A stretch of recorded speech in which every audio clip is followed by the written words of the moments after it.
It's now been 7 months since we took a one-way flight from London to Singapore. And in these past months, I've thought about which one word encapsulates all the lessons learnt so far here. That word is regret. And in order to make sense of this, I have to take you back to the night everything changed. We're here! Woo!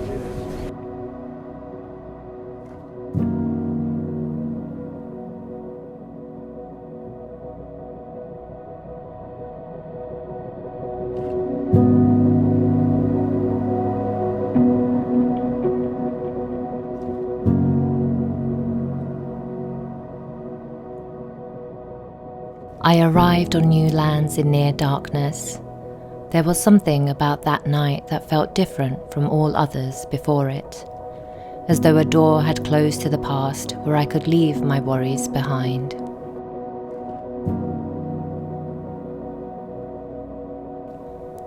The morning mist dissipates with the rising Singapore sun.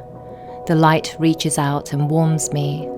I am like a wilted flower, bending towards this new, glorious golden yolk sun. Change is on the horizon. I have always been a planner. It's always felt good to feel like I have control over my life. And the plan for Singapore was simple: to be happy and to rest. And we did that in the first few weeks after landing here.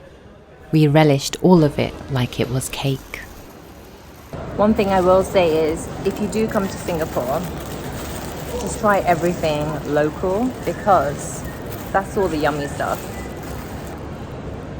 We were in a whirlwind of joy, embracing the sunny skies, the shaved ice desserts, the homemade designs, and the incredible talent that moved our hearts. Take my body, take my body. Oh. Some of my friends back in the UK have wondered why I chose Singapore, an incredibly busy city, as the place for my year of rest. Why not a yoga retreat in Bali or in the mountains surrounding Chiang Mai? I can't explain the why behind the decision. Some of it is because my husband wanted to experience working in Asia, but for me, I am a city girl at heart. I love city life, the twinkling lights, the blare and bustle. I love even more to climb skyscrapers and take a glimpse of the future I have meticulously planned. But sometimes the changes we plan for don't turn out to feel as good as we had imagined. And the first change, although planned, that set off a wave of anxiety through me was leaving the home and sense of community we had in our first month in the Palestinian area. Is it true what they say, that all good things come to an end? And so we moved into a shop house, another short-term stay. Moving really takes a toll on the body and mind, even if you're excited for it. But that move-in week, I was feeling sad, and it seemed like the sky felt the same way.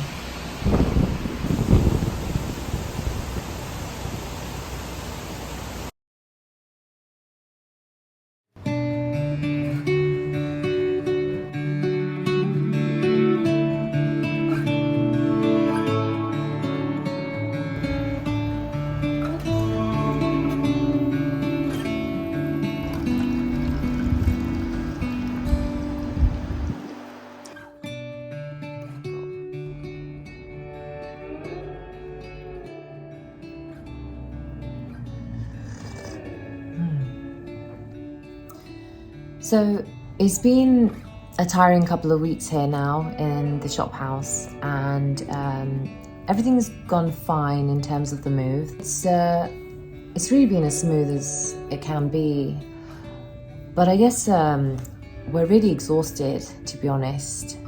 And I think it's just mainly because of the fact that we've been moving so much. not just this big move to Singapore, but also the last 2.5 years we've been moving to quite a few different places. And yeah, that includes our time in Wimbledon.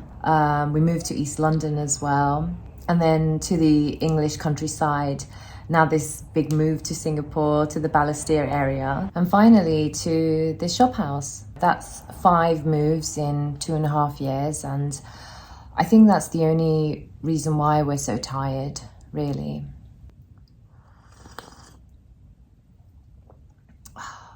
This tea is really good. But we are feeling a bit more settled now, which is a really good thing. I think that it'll take a little bit longer for us to kind of feel rested and recharged, and to kind of start this home search all over again.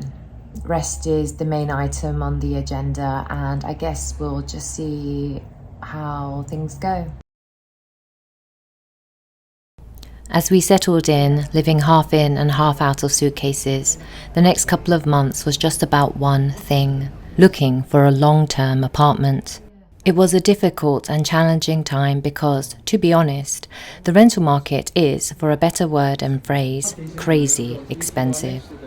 We saw so many places, and every spare minute was in an apartment after apartment after apartment. But they were either not right for us or were taken off the market by someone else, shockingly, even without viewing. I have never believed in just settling for anything, and so we decided to put our search on hold and instead try to enjoy what we already had, at least for a little while longer. And then, over the months, by just slowing down, life somehow began to fall into place. It was not perfect, far from it, and a lot of my plans went out of the window, but I began to feel more content, as though just by accepting life as it is, joy began to flow gently like water through me.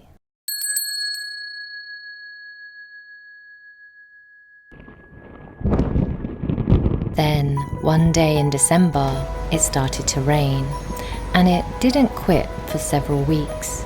We've been through every kind of rain there is. Little bitty stinging rain, big old fat rain, rain that flew in sideways. It even rained at night.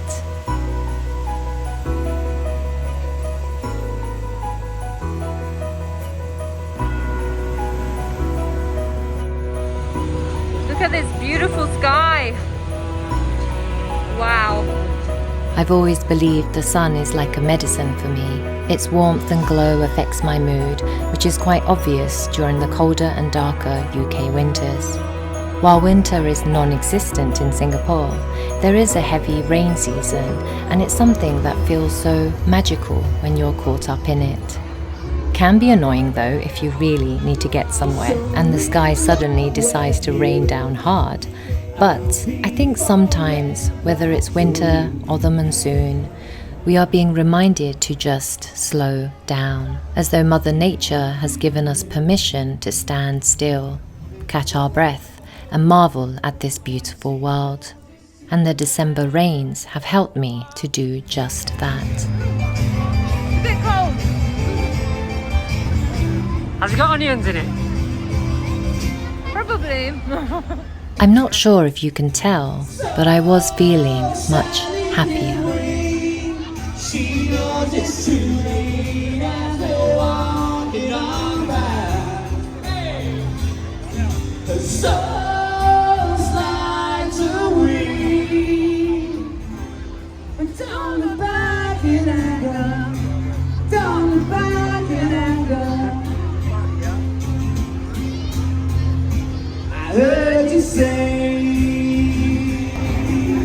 What do you think, babe? Sauce is delicious.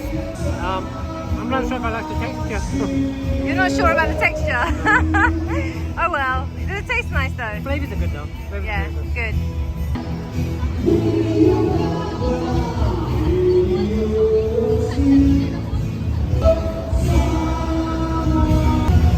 It's alright.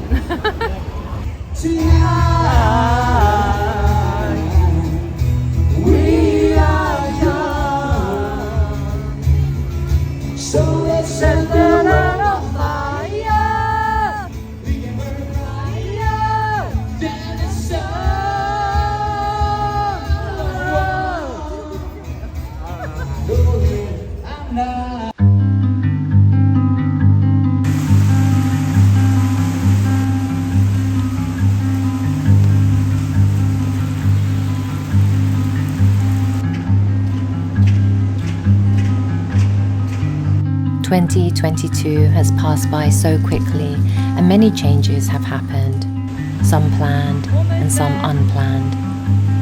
And I have learned many things along the way, mostly about how I can plan my entire future out.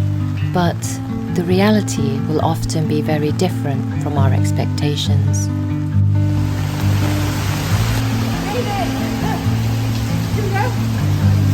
It reminds me of a beautiful quote I recently read by the Palestinian poet Mahmoud Darwish. We went too far in our thinking and forgot that destinies are written. We have as much control over our lives as we do over the skies.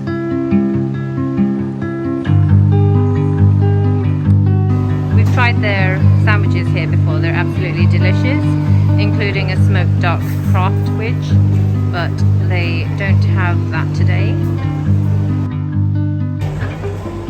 I'm kind of feeling and curious about this chicken plus croissant. Haven't had that before. Amin wants one of these cookies. Yum yum. And of course, there is nothing wrong with making plans, but plans are not guaranteed to work out. So I'm learning to let go of this idealized, perfect life I've sort of imagined for myself. Oh wow. It's a chicken plus croissant.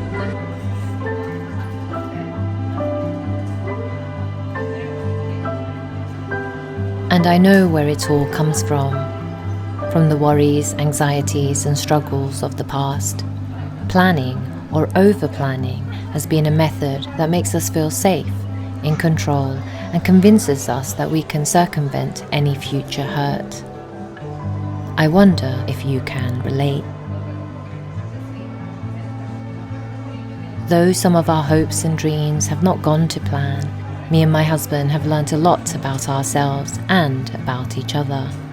That despite moving to a whole new continent and country and experiencing this huge change and facing some disappointments and uncertainties along the way, we are a lot stronger than we ever thought.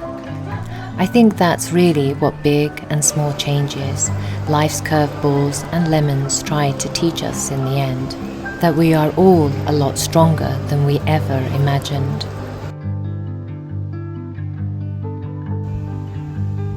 At the beginning of this video, I talked about regret. And this word has come up in my mind multiple times as I faced a few disappointments since moving to Singapore. But I can tell you with certainty now, I have absolutely no regrets.